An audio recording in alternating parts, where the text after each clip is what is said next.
पहली बार एसएससी में आए हैं, अगर आप इनको खुद से कर पाते हो तो इसका मतलब आप वाकई में अच्छे स्टूडेंट हो और आपकी लॉजिकल अप्रोच बहुत बढ़िया है। आ जाइए, सवाल नंबर 26 है मेरे प्यार भी। बताओ, ये सीजल 2024 प्री के पेपर में आया है।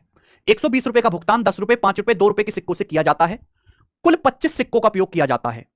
पेमेंट में उपयोग किए गए 10 रुपए के सिक्कों की संख्या क्या है? मेरे भाई, इस सवाल में आपको कोई रेशियो नहीं बताया गया। मान लिया कि 10 रुपए के ए कॉइन्स हैं, 5 रुपए के बी कॉइन्स हैं, 2 रुपए के सी कॉइन्स हैं। तो मेरे दोस्तों कुल 25 सिक्कों का हमने इस्तेमाल किया, यानी कि ए प्लस बी प्लस सी जो है वो 25 के बराबर है। दूसरी बात, अगर 10 रुपए के ए सिक्के तो उनकी कीमत क्या होगी? 10 ए। अगर हमने 5 रुपए के बी सिक्के दिए हैं तो कीमत क्या होगी? 5 बी। अगर 2 रुपए के सी सिक्के दिए तो उनकी कीमत क्या होगी? 2 सी। और टोटल हमने पेमेंट कितना किया है? 120 रुपए का पेमेंट किया, तो ये आएगा 120 रुपए के बराबर। तो बेसिकली यहां पे दो इक्वेशन बन गई। समझ में आया? आप कहोगे सर इक्वेशन तो दो हैं, सिक्के की यहां पे वेरिएबल हो रहे हैं एबीसी 3, सॉल्व कैसे होगा? ये तो गलत सवाल है। लेकिन बेटा एक इक्वेशन ये भी है कि ए बी सी का जो भी मान आएगा वो इंटीजर में आएगा। वो कि सिक्कों की संख्या कभी दशमलव में नहीं हो सकती, सिक्कों की संख्या कभी फ्रैक्शन में नहीं हो सकती। तो हमें एबीसी की ऐसी इंटीजर्स वैल्यू निकालनी पड़ेंगी जो इस इक्वेशन को सेटिस्फाई करती हो। लेकिन यहां पे केवल 10 रुपए के सिक्कों की संख्या पूछी, यानी कि आपको केवल ए का मान निकालना है। ए का मान निकालना है मेरे प्यारे। तो क्या आप ए का मान निकाल सकते हैं? तो एक वेरिएबल कम कर दो, या तो बी को कम कर दो मेरे भाई, या आप सी को कम कर दो। इच्छा आपकी है मेरे दोस्तों, क्या कम करना चाहते हैं? छोटी हो जाएगी क्वेश्चन। या तो आप बी को हटा दो या सी को हटा दो। जैसे मैं यहां से बी को हटा देता हूं, बी को हटा दूं क्या?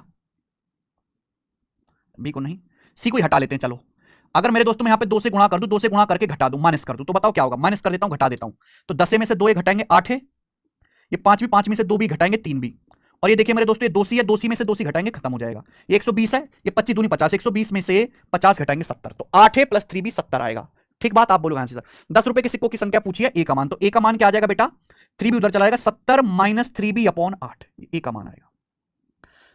अब मेरे प्यारे बच्चों, मुझे यहां से ए की वैल्यू ऐसी लेनी है कि इंटीजर आए। ए की वैल्यू ऐसी लेनी है कि यहां पर ये इंटीजर आए मेरे दोस्तों।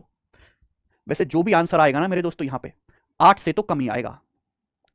ठीक है जी।